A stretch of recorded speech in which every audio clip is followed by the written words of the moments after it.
Ini nanti kalau menjadi dokumentasi dari Komisi Konsos, tentu akan sangat berguna bagi Komisi Katekese, berguna bagi pewartaan, khususnya terkait dengan Tritugas Kristus.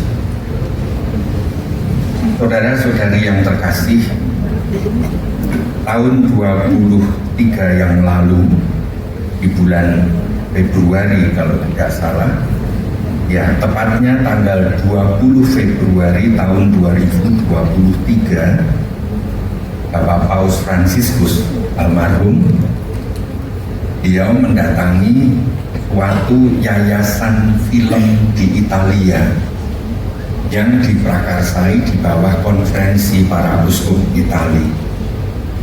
Di sana Bapak Suci itu mengapresiasi dan mendorong karya perfilman dalam pewartaan. Bapak Suci mengatakan demikian, sebuah film yang bagus itu bukan hanya gambarnya indah, bagus itu berarti digarap mulai dari proses skrip, mulai dari pembuatan, pengambilan gambar, lalu juga pengaturan, pengeditan, pencahayaan, dan semuanya itu ketika sungguh-sungguh digarap dengan bagus akan memiliki kekuatan untuk menginspirasi, bahkan membangkitkan kembali rasa takjub dan menyebarkan agama dengan mencerminkan keindahan ciptaan Tuhan. Sahabatku yang terkasih, kata Paus Fransiskus, dunia yang saat ini dilanda perang dan begitu banyak kejahatan membutuhkan tanda-tanda. Karya yang menggugah rasa takjub dan yang menyingkapkan keajaiban Tuhan yang tidak pernah berhenti mencintai ciptaannya dan takjub dengan keindahan mereka. Di dunia yang semakin artifisial, yang semakin dangkal, yang semakin mekanis ini, di mana manusia telah mengelilingi dirinya dengan hasil karyanya, hasil karya tangannya sendiri, risiko terbesarnya adalah kehilangan rasa takjub. Bapak Paus mengatakan, saya berbagi refleksi ini dengan Anda, mempercayakan tugas untuk membangkitkan kembali rasa takjub kepada Anda.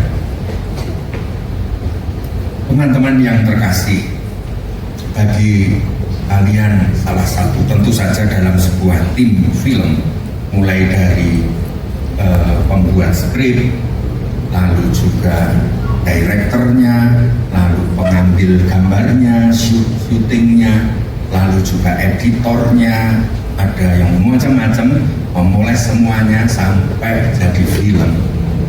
Sebenarnya itu sebuah, bagi kita orang Kristiani, itu sebuah proses iman yang sangat indah.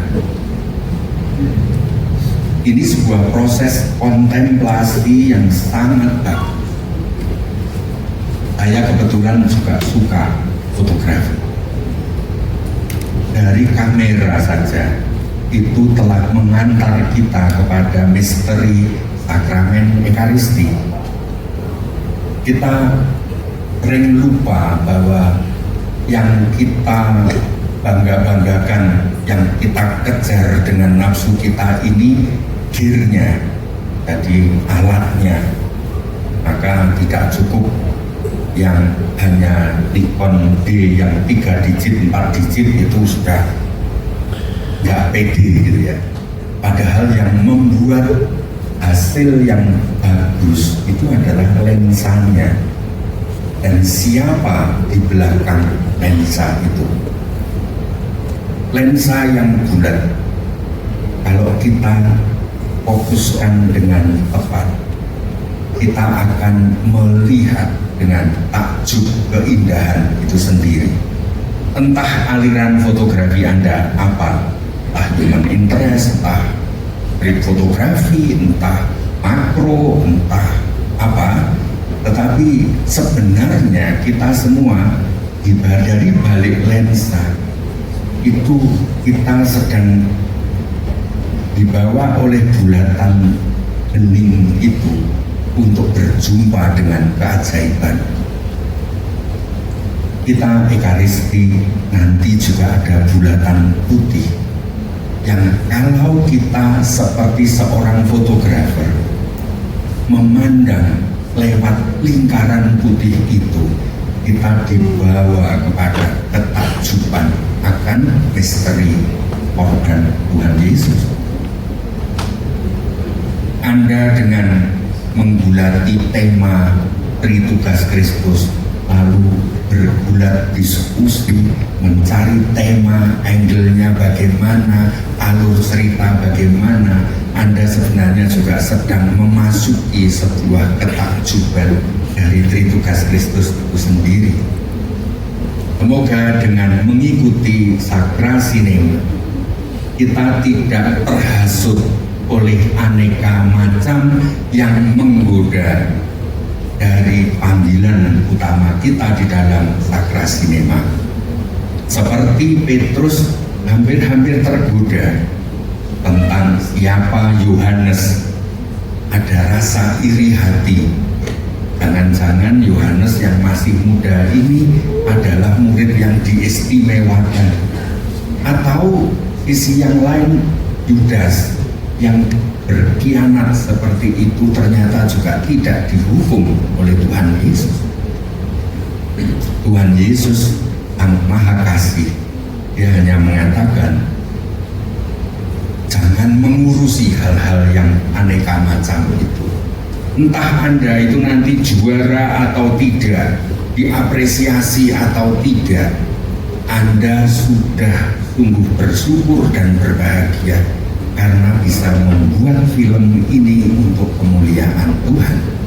Sehingga siapapun, kalau film itu kamu upload di media sosial paroki, siapapun yang melihat mengalami keajaiban yang ingin kamu kisahkan melalui film itu, ikutilah aku, sabda Tuhan Yesus. Maka di dunia yang serba media ini ada AdSense, itu apa namanya, monetisasi gitu ya. Entah itu nanti dihargai dengan duit atau tidak, kita sudah bersyukur kepada Tuhan. Tuhan terima kasih, entah juara entah tidak, kami sudah bisa ambil bagian dalam Sakra Sinema itu saja, saya sudah bersyukur. Dan nanti tahun depan kami akan belajar dari teman-teman perfilman dari paroki-paroki lain, kira-kira hal apa yang bisa kita pakai untuk mengevaluasi kinerja kita, lalu tahun depan akan kita buat yang lebih bagus lagi. Lebih bagus itu artinya bukan berarti lebih mahal, tetapi lebih mewartakan Yesus dengan jauh lebih mudah ditangkap. Maka teman-teman, mari kita syukuri melalui Ekaristi ini, agar karya-karyamu nanti sepulang dari sini tidak lagi dibebani oleh rasa sakit hati. Sudah susah payah dengan biaya mahal, sudah telah mengorbankan waktu, kok tidak dapat hadiah, tidak apalagi sudah ngebis dari Ngerambe gitu. Jauh-jauh masuk nggak dihadiahi. Romo Theo, orang yang ke kampung kita kok nggak menghargai. Ya, saya berani memakai contoh Ngerambe karena saya orang Ngerambe juga. Ya, semoga kita semua tidak kecewa. Kalau juara satu semua terus nggak bisa toh. Ya, kalau penilaian memang ya terpaksa objektif berdasarkan penilaian angka juri. Tapi kita menilai ketulusan kita semua dari proses pembuatan film ini. Seperti Mazmur bacaan tadi, orang yang tulus hatinya akan selalu memandang wajah Tuhan, dan dimanapun Anda memandang wajah Tuhan dan terima kasih Tuhan, terima kasih, itu ajaib, semuanya bisa terjadi.